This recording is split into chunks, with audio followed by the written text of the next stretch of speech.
Hi అండి. ఈరోజు పొడుపు కథ ప్రశ్న ఎర్రటి పండు పైన ఏగైనా వాలదు ఏమిటది? ప్రశ్న మరొకసారండి.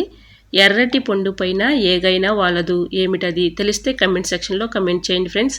ప్రతి ప్రశ్నకు ఆన్సర్ చేసిన ప్రతి ఒక్కరికి నా కృతజ్ఞతలు. హాయ్ అండి, నమస్తే. నేను Jhansi. Welcome to our channel Jhansi cooking gardening vlogs. ఎలా ఉన్నారండి? అందరూ బాగున్నారా? నేనైతే చాలా బాగున్నాను. మీరు కూడా చాలా బాగుండాలని మనస్ఫూర్తిగా కోరుకుంటున్నాను. అన్నీ యూస్ఫుల్ టిప్సేనండి. అన్నీ న్యూ టిప్స్ అయితే షేర్ చేస్తున్నాను. వీడియోని ఎక్కడా కూడా స్కిప్ చేయకుండా చివరి వరకు చూసి వీడియో నచ్చితే చిన్న లైక్ ఇవ్వండి ఫ్రెండ్స్. మీరు ఇచ్చే చిన్న లైక్ నా సపోర్టింగ్గా ఉంటుంది, మరికొంతమందికి రీచ్ అవుతుంది. కాబట్టి ప్లీజ్ అండి చిన్న లైక్ చేయటం మాత్రం మర్చిపోకండి ఫ్రెండ్స్. ఫస్ట్ టైం మన ఛానల్ ఎవరైనా చూస్తుంటే ప్లీజ్ అండి ప్రీవియస్ వీడియో చూసి మీకు నచ్చి కంటెంట్ ఉంది అనుకుంటే ఛానల్ని సబ్స్క్రైబ్ చేసుకోండి. పక్కనే ఉన్న బెల్ ఐకాన్ క్లిక్ చేయండి. బెల్ ఐకాన్ క్లిక్ చేయడం వల్ల నోటిఫికేషన్ వస్తుంది. మన వీడియోస్ అనేది మిస్ అవ్వకుండా చూడగలుగుతారు. ఈరోజు పెళ్లి రోజు, పుట్టినరోజు జరుపుకున్న ప్రతి ఒక్కరికి కూడా హార్ట్ఫుల్ కంగ్రాట్స్ అండి. Many more happy returns of the day. ఎలాంటి పెళ్లి రోజులు, పుట్టినరోజులు ఎన్నో జరుపుకోవాలని మనస్ఫూర్తిగా కోరుకుంటున్నాను. ఫస్ట్ టిప్ అయితే తెలుసుకుందాం. ఫస్ట్ టిప్ వచ్చేసి కూరగాయలు తెచ్చుకున్నప్పుడు ఇలాంటి క్యారీ బ్యాగ్స్లో మనం స్టోర్ చేసుకుని ఫ్రిడ్జ్లో పెట్టుకుంటూ ఉంటాం కదండి. ఫ్రిడ్జ్లో పెట్టుకున్నా కూడా కూరగాయలు పాడైపోతూ ఉంటాయి. అలాగా పాడవకుండా ఉండాలంటే ఫోర్క్ స్పూన్ ఉంటుంది కదండి, ఫోర్క్ స్పూన్ అక్కడక్కడ ఇలా హోల్స్ అయితే పెట్టేసుకొని ఫ్రిడ్జ్లో పెట్టుకున్నాం అనుకోండి, కూరగాయలు లోపల మనం అలానే ఉంచేస్తూ ఉంటాం కదండి, వాటర్ బబుల్స్ లాగా ఏర్పడి లోపల తేమను అబ్జర్వ్ చేసుకుని కూరగాయలు పాడవుతూ ఉంటాయండి. అలా లేకుండా ఉండాలంటే ఇలాగ కొంచెం అయితే హోల్స్ పెట్టేసుకొని ఫ్రిడ్జ్లో స్టోర్ చేసుకున్నాం అనుకోండి, కూరగాయలు పాడవకుండా ఎక్కువ రోజులు స్టోర్ ఉంటాయి. సో తప్పకుండా ట్రై చేయండి. టిప్ నచ్చినట్లయితే ప్లీజ్ అండి చిన్న లైక్ ఇవ్వడం మాత్రం మర్చిపోకండి ఫ్రెండ్స్. ఇలా హోల్స్ పెట్టుకోవటం వల్ల యూజ్ ఏంటంటే మనకి చక్కగా ఈ హోల్స్ ద్వారాగా తేమ అనేది లోపలికి చేరకుండా కొంచెం గాలాడుతుంది కాబట్టి లోపల ఉన్న కూరగాయలు పాడవకుండా ఉంటాయి. నెంబర్ 2, కూరగాయలు తెచ్చుకున్నప్పుడు మనం క్యారీ బ్యాగ్స్ స్టోర్ చేసుకుని ఫ్రిడ్జ్లో పెట్టుకుంటూ ఉంటాం కదండి. ఇలా సొరకాయలు కూడా ఫ్రిడ్జ్లో పెడుతూ ఉంటాము. సగం కర్రీ చేసుకున్న తర్వాత సగం మిగిలిపోతూ ఉంటుంది కదండి. మనం అలానే అది తీసుకెళ్ళి మళ్ళీ ఫ్రిడ్జ్లో పెట్టేస్తూ ఉంటాము. అదే పాడైపోతూ ఉంటుంది కదండి. అలా పాడవకుండా ఉండాలంటే ఈ టిప్ అయితే ఫాలో అయిపోండి.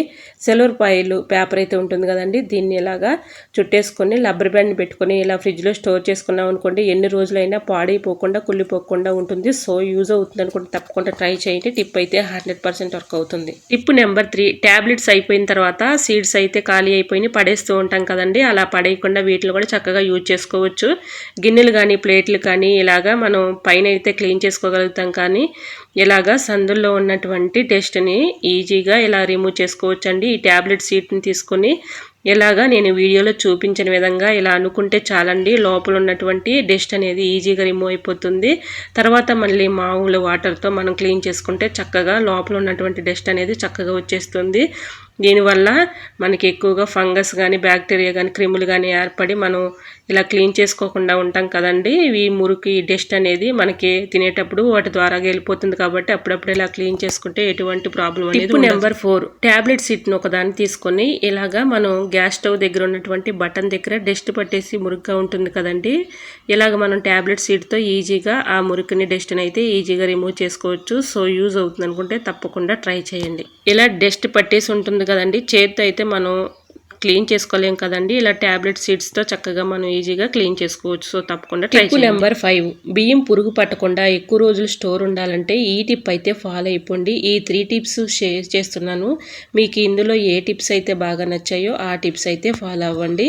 బియ్యం పురుగు పట్టకుండా ఉండాలంటే కరివేపాకు కొంచెం తీసుకొని అలానే పచ్చి వేపాకు 2 కలిపేసి ఇలాగా బియ్యంలో స్టోర్ చేసుకున్నాం అనుకోండి, పురుగు రాకుండా ఎక్కువ రోజులు స్టోర్ ఉంటుంది. ఇంకా సెకండ్ టిప్ అయితే తెలుసుకుందాం.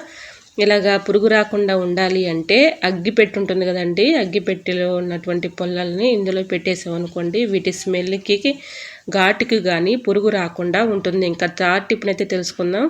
బియ్యంలో పురుగు రాకుండా ఉండాలి అంటే ఓల్డ్ బ్యాంగిల్ని అయితే ఒకటి తీసుకొని ఇలాగా మనం బియ్యం తీసేసుకున్న తర్వాత ఈ గోతం సంచికి ఇలాగా ఓల్డ్ బ్యాంగిల్ని ఇలా పెట్టేసుకున్నాం అనుకోండి, పురుగు రాకుండా తేమ తగలకుండా ఉంటుంది కాబట్టి పురుగు త్వరగా రాకుండా ఉంటుంది. సో తప్పకుండా ట్రై చేయండి. ఈ టిప్స్ అయితే చాలా బాగా పనిచేస్తాయి. సో తప్పకుండా ట్రై చేయండి. నెక్స్ట్ టిప్ని తెలుసుకునే ముందు చిన్న రిక్వెస్ట్ అండి, ఈ టిప్స్ అన్నిటిలో ఏదో ఒక టిప్ మీకు యూజ్ అవుతుంది అనుకుంటే ప్లీజ్ అండి చిన్న లైక్ ఇవ్వటం మాత్రం మర్చిపోకండి ఫ్రెండ్స్. మీరు ఇచ్చే చిన్న లైక్ నాకు సపోర్టింగ్గా ఉంటుంది, మరికొంతమందికి రీచ్ అవుతుంది కాబట్టి తప్పకుండా చిన్న లైక్ ఇవ్వటం మాత్రం మర్చిపోకండి. టిప్ నెంబర్ 6, గ్యాస్ లైటర్లు అయితే మనం యూజ్ చేసుకుని అక్కడే పడేస్తూ ఉంటాం కదండి. అవి డస్ట్ పట్టేసి జిడ్డుగా ఉంటూ ఉంటాయి కదండి. వీటిని ఎలా క్లీన్ చేసుకోవాలనేది ఈ టిప్ అయితే షేర్ చేస్తున్నాను. ఏదైనా ఒక బౌల్ తీసుకొని బేకింగ్ పౌడర్ ఒక 1 టీ స్పూన్ వేసుకొని ఇలా నిమ్మబద్ద అయితే ఉంటుంది కదండి, రసం పిండేసిన బద్దను తీసుకొని ఇలాగ బేకింగ్ పౌడర్ని అయితే నిమ్మబద్దక ఇలాగ అంటించేసుకొని లైట్ని అయితే ఇలా ఈజీగా క్లీన్ చేసేసుకోవచ్చు. తర్వాత మళ్ళీ పొడి క్లాత్తో ఇలాగ శుభ్రంగా క్లీన్ చేసామనుకోండి, చక్కగా క్లీన్ అయిపోతుంది. దీనికి ఉన్నటువంటి డస్ట్ కానీ జిడ్డు కానీ ఈజీగా రిమూవ్ అయిపోతుంది. సో తప్పకుండా ట్రై చేయండి. టిప్ నెంబర్ 7, కొత్తగా కొన్నటువంటి గిన్నెలు కానీ ప్లేట్లు కానీ వీటిపై ఉన్నటువంటి లేబుల్ని మనం తీసేస్తూ ఉంటాం కదండి. అవి సగం వచ్చి సగం రాకుండా ఉంటుంది. ఇలా ట్రై చేసి చూడండి. టిప్ అయితే 100% వర్క్ అవుతుంది. ఇలాగ పొయ్యి అయితే వెలిగించుకొని కొంచెం హీట్ చేసుకొని తర్వాత తీసినట్లయితే చక్కగా వచ్చేస్తుందండి. ఎటువంటి ఇబ్బంది లేకుండా ఇలా ఈజీగా సింపుల్గా అయితే తీసేయచ్చు. సో తప్పకుండా ట్రై చేయండి. నెక్స్ట్ టిప్ని తెలుసుకునే ముందు చిన్న రిక్వెస్ట్ అండి. ఫస్ట్ టైం నా ఛానల్ ఎవరైనా చూస్తుంటే ప్లీజ్ అండి, ప్రీవియస్ వీడియో చూసి మీకు నచ్చే కంటెంట్ ఉంది అనుకుంటేనే ఛానల్ని సబ్స్క్రైబ్ చేసుకోండి. మనం కుక్కర్లో పప్పు కానీ రైస్ కానీ వండుకున్నప్పుడు ఇలాగ పైకి పొంగిపోతూ ఉంటుంది కదండి. ఈ మూత నిండా కూడా ఖరాబ్ అయిపోతూ ఉంటుంది.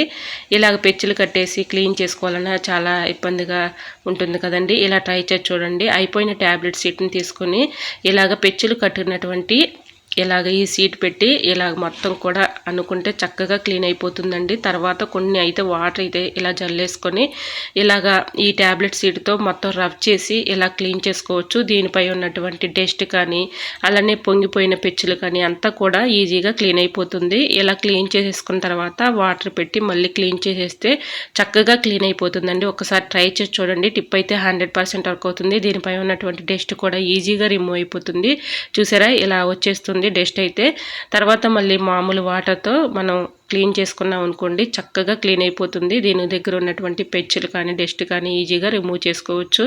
చూసారా, ఈ విధంగా అయితే మనం క్లీన్ చేసుకోవచ్చు. ట్యాబ్లెట్ సీట్ని ఒకటి దాన్ని ఖాళీ అయిపోయిన సీట్ని తీసుకొని ఈ విధంగా అయితే చక్కగా క్లీన్ చేసుకోవచ్చు. ఇప్పుడు మీకు లైవ్లోనే చూపిస్తున్నా చూడండి. వాటర్తో క్లీన్ చేసిన తర్వాత ఎంత చక్కగా మెరిసిపోతుందో. సో తప్పకుండా ట్రై చేయండి. టిప్ అయితే 100% వర్క్ అవుతుంది. సబ్బు సర్పుతో యూజ్ చేయకుండా మనం ఇలాగా ట్యాబ్లెట్ సీట్ని ఒక దాన్ని తీసుకొని ఇలా ఈజీగా అయితే క్లీన్ చేసుకోవచ్చండి. దీనిపై ఉన్నటువంటి డస్ట్ కానీ అలానే పెచ్చులు కట్టినటువంటి పెచ్చులు కానీ ఈజీగా రిమూవ్ అయిపోతుంది. సో మీరు కూడా ట్రై చేయండి. చూసారు, మీకు లైవ్లోనే చూపిస్తున్నాను. చక్కగా క్లీన్ అయిపోయింది.